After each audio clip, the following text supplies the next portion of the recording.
Algeria, summer 1972.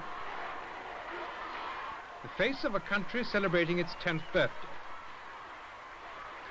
For 7 of these 10 years, this man, Houari Boumediene, has held the reins of power.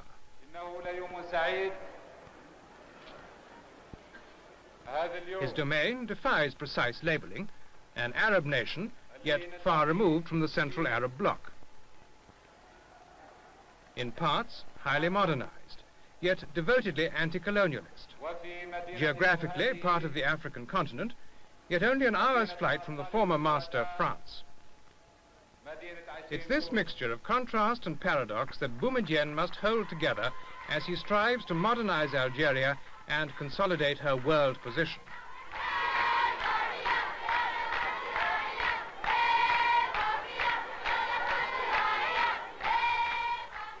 This week, Echo looks at Algeria 10 years after independence.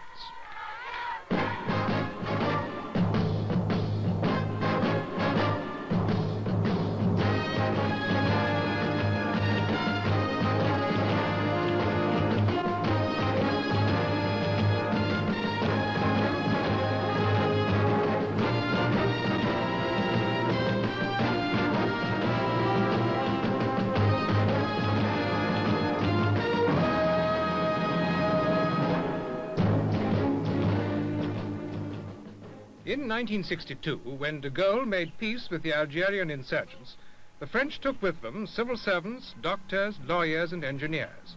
They left the country without telephonists, station masters, or plumbers. The new tower blocks of Algiers suggest, superficially, a remarkable recovery from this situation. True, Algeria under Boumediene has advanced far since the early anarchic days under Ben Bella. The giddy idealism of 1962 has given way to Boumediene's own style of pragmatism.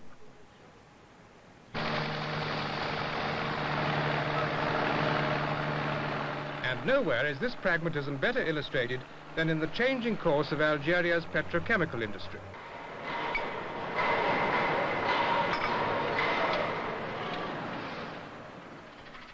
True, Boumediene took the foreign oil companies under state control last year, but this gesture to socialism is nicely balanced by other steps in the same field. Over the next 25 years, Algeria has contracted to supply natural gas to the eastern United States, bringing in a foreign revenue of between $50 and $75,000 million.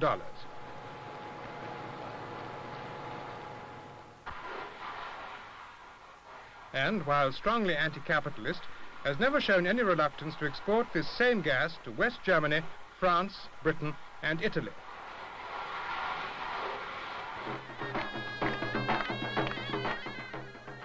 And on the political front, while preaching an amalgam of Islam and socialism, Boumediene has taken politics out of national life. The sole political party, the FLN, has not held a full Congress in 8 years. The flamboyant Marxism of the country's first president, Ben Bella, is now only a distant memory to most. Rolls of parchment, the key to Boumediene's way of doing things on the land.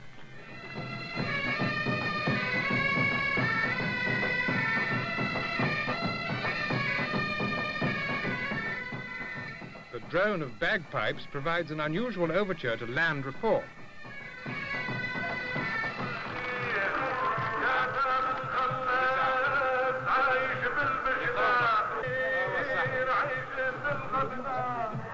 بلهوان أحمد بن عمار بلهوان جناتي أحمد بن عمار.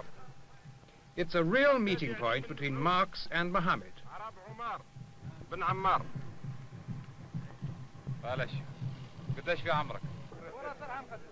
On occasions like this, the distribution of land deeds and farm equipment to formerly landless peasants, Boumediene makes one of his rare public appearances.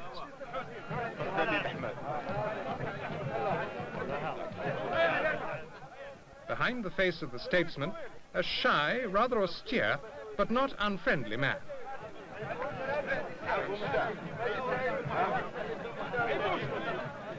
Again, the same blend of idealism and reality. The peasants now own the land they used to work for others.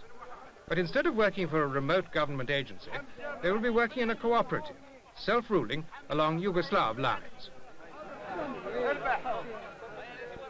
But even important reforms and innovations like this don't give the real key to Algeria's planned future. The agricultural growth rate is set at 3%. While growth in the industrial sector is a projected 15.5%. This is what Boumediene really wants, to turn Algeria into a modern industrial nation run along socialist lines, with the heavy industries taking precedence over all other sectors of the economy.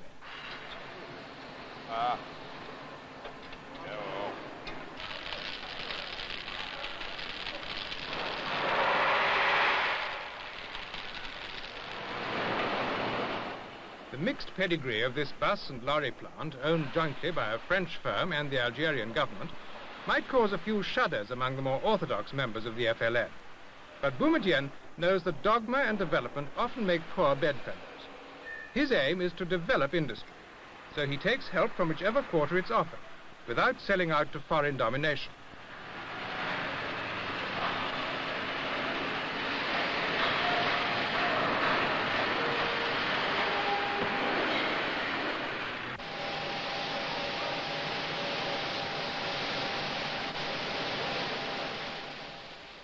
At present, nearly 9/10 of the parts in this plant come from abroad, but the quota is dropping steadily. If Algeria can further cement her trade links with Europe and North America, the road to self-sufficiency may get easier still.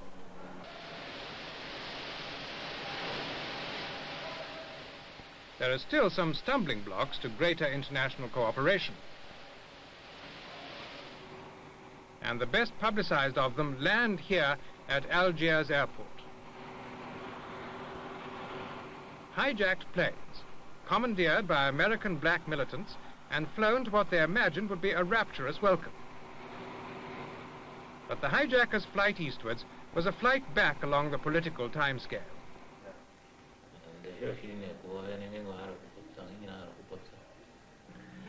Once the enfant terrible of Africa, Algeria now acts with a newfound responsibility, returning ransom money and now, significantly, taking a hard look at the emigre groups who found shelter and support there.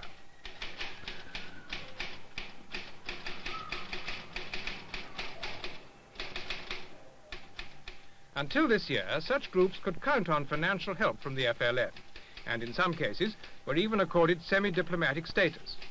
But the signs now are that time is running out, at least for some of the more extreme groups.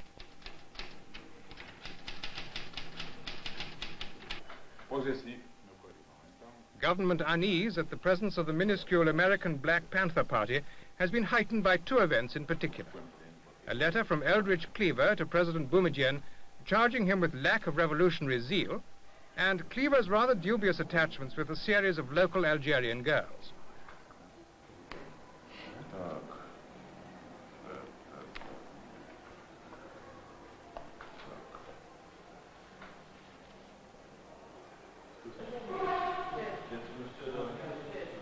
Ami, c'est ami, comment vas-tu? All this, combined with the need to maintain good relations with the countries vital to her development, means Algeria may yet have to revise completely her role as a sanctuary for lost revolutionaries.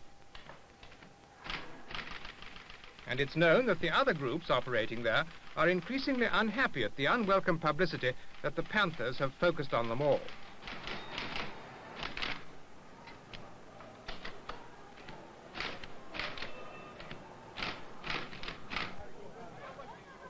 Algerians generally are beginning to realize that they face more urgent tasks than playing keeper of the world's revolutionary conscience. Despite a crash program, illiteracy still runs at nearly 80%, unemployment at around 15%. Algeria is luckier than many of its North African neighbors, with its vast oil, gas and mineral deposits, and in having a relatively stable, though authoritarian government to guide it towards its goals.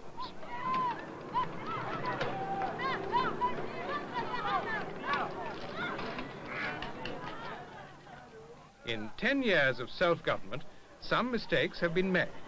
But it must be said that the prospects for the next 10 years look undeniably brighter than could ever have been imagined back in 1962.